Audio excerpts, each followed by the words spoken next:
Tom Bombadil, Rory Kinnear, is back in this week's episode of The Lord of the Rings, The Rings of Power. Where is he? Sharing more about what the Stranger's, Daniel Wayman, role is as an Istar in Middle-earth. Still confused about how he is supposed to grow powerful enough to stand up to Sauron, Charlie Vickers, the Stranger asks Tom about his powers, and how he can master the secret fire. Tom is taken aback by this question. No one masters the secret fire, after all, and things seem even more confusing. So what is this secret fire that the Stranger needs to learn how to wield? When they talk about the secret fire, it feels like the Stranger and Tom Bombadil are first talking about superpowers, and then about something like the Force in Star Wars. The secret fire is more complex than that, though, and is tied to the many philosophical and religious motifs J.R.R. Tolkien used as inspiration when writing the lore in his Legendarium.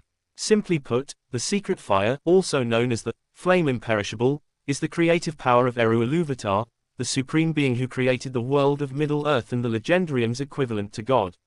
The secret fire is often associated with the essence of life and creation, described as the power that gives vitality and existence to all things. It plays a key role in the creation of the Ainur, angelic beings such as the Valar, and the entire world of Arda in the Silmarillion. Ilúvatar revealed his vision of creation to the Ainur through a divine symphony known as the Ainulindale, or the music of the Ainur, which is depicted in the Season 1 opening credits. Though the Ainur contributed to this music, it was Ilúvatar who gave it true life by sending the flame imperishable to the heart of the newly created world. Although the Ainur are certainly powerful and can shape and govern parts of the world, they can't create life on their own. The secret fire, held only by Ilúvatar, is the source of all life, and it is only through his will that the world and its inhabitants come into being. The flame is part of every soul, or fear, created by Ilúvatar, including elves and men. He also imbued the dwarves with it, after the Valar Aule created them.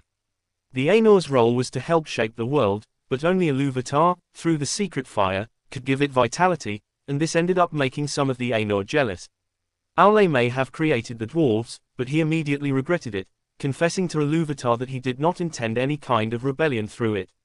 Even so, there were other Ainur that envied the power of life and creation that only Ilúvatar held, including the most powerful of the Ainur, Melkor, also known as Morgoth. He always craved the power of creation for himself, and antagonized Ilúvatar from the very beginning of the Ainulindale. Melkor initially intended to sing his own song, but with every correction by Ilúvatar, he started wanting to confuse the other Ainur, too. In his pride and lust for power, Melkor seeks the secret fire, hoping to master it and bend it to his will.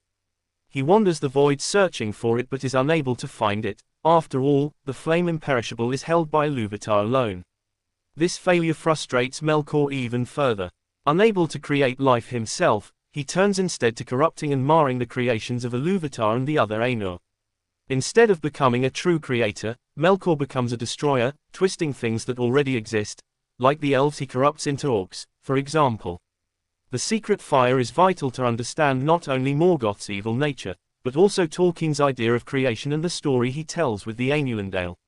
For him, creation is an act of love and harmony, something that Morgoth, in his pride, is never able to achieve. So, Morgoth's desire for the secret fire represents his inability to truly create, which sets him apart from the. When the Stranger asks about mastering the secret fire, Tom Bombadil tells him that, although it may show glimpses of the future as clear as the past, it doesn't need a master. The secret fire is the power of life itself, and is part of all living things. Melkor wanted to master it and failed. So, one doesn't master the secret fire, but one can serve it, and this scene may be yet another hint at whom the Stranger really is. There are many theories about his identity, but, as Season 2 of The Rings of Power gears toward its end, it seems that him being Gandalf, Ian McKellen, is indeed the most popular, and likely, one.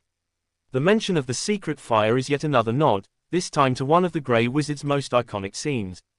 In The Lord of the Rings, The Fellowship of the Ring, Gandalf faces the Balrog at the bridge of Khazad-dûm in Moria.